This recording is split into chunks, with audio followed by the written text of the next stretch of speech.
And you see the same thing in the United States, where it's not really a perfect assimilation. It's not the melting pot, where you see generations that are espousing to be more like their ethnic heritage than they are American. So exclusively German and really missing home.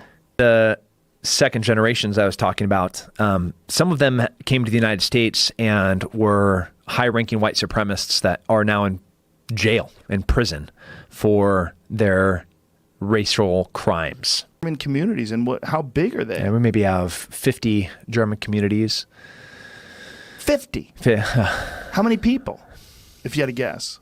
A few 100,000. Holy shit. A few 100,000 descendants of Nazis. Yeah. Wow. Yeah. And man, it's weird when you walk into somebody's parlor and it's like you're stepping back in time into Europe. Like I'm walking in, it's 2017, and I'm walking in Buenos Aires, Argentina, into somebody's parlor, and all of the tile is European, and all of the style and all the art is very German. You know, we have like deers and, you know, like not like red stags. We're talking German everything, things that Hitler loved. And that's the style, and that's everything. And then they come out and, like, with white gloves, they're holding their grandfather's memory box, and inside of it are his war medals from, you know, when he was in the SS or when he was, and it is the respect, I don't even know the reverence. Right. Yeah, I mean, it's like it's like this is a gift from the Pope that they're holding in their hands. White gloves. No, I can't. First of all, Tim can't touch it. But I can appreciate it. And then they tell me the story of every single one of these things and how he got there, and how he then went and worked for the Buenos Aires News. You can't touch anything. No, they wouldn't. No, because you're dirty. I'm dirty. Dirty American. Look at this. You're too brown. Yeah. Fuck, man. So we followed the first 2 seasons. It was really just unraveling the rumors of what happened to Hitler.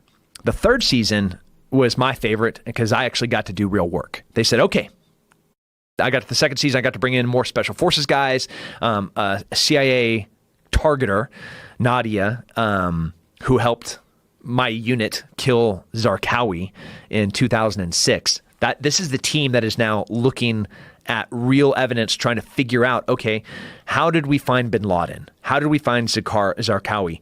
We looked at their associates, and we looked at how they moved. We looked at how they communicated. We looked at what routes they were using to get to and from places. And then we just started tightening the noose. And that's exactly what we did in this third season was, okay, let's start following the Adolf Eichmanns. Let's start following the Joseph Mengeles.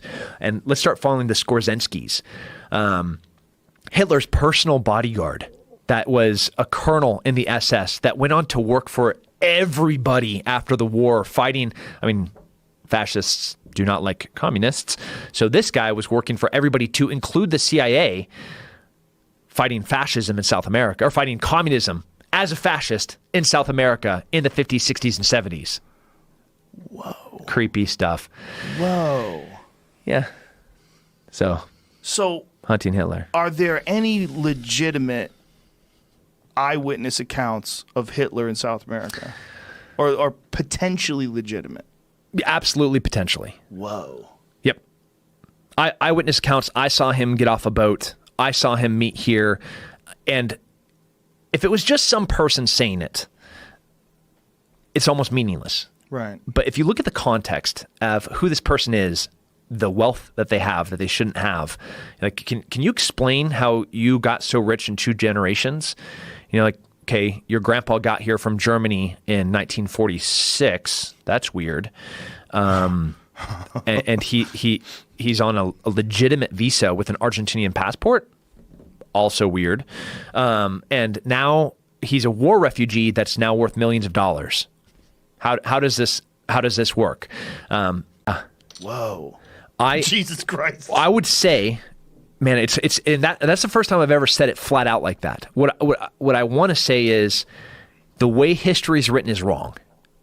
That's clear. There's no way that we can say he died on this day. This is what happened. Here is his body, and that's what the physical proof is for sure. The woman that head that they were saying was Hitler is definitely not Hitler. It was absolutely not. That's a fact. So they don't have Hitler's body. So then our other option was, okay, is it Eva Brahms?